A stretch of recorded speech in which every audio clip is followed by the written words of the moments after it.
На само уште еден ден пред истекот на рокот за легализација на дивоградбите по цена од 1 евро за метар квадратен, апел од Министерството за транспорт и врски до граѓаните да поднесат барања до општините. Заклучно со вчерашниот ден во 84 општини низ Македонија пристигнале 270.602 барања за легализација на бесправно изградените објекти.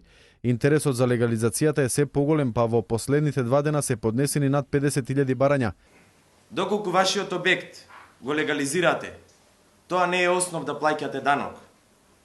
Тоа е основ да имате нешто легално, да им отстапите на вашите поколенија.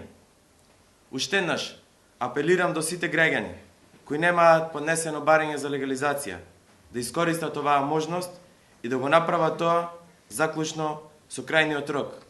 Уште еднаш ги замолувам, апелирам до градоначалниците во текот на утрешниот ден да работат до 24 часот, за да возможат на сите граѓани да поднесат барање. Утре ќе работат и поштите до 19 часот. До сега доделени се 6200 решенија за легализација на дивоградба по претходно поднесено барање. Најмногу барања има од Скопската општина Газибава, вкупно 14.083, потоа Киселавода 10.668, а од помалите градови рекордер е Прилеп со примени 11.500 барања за легализација на дивоградбите. Продолжување на рокот дефинитивно нема да има.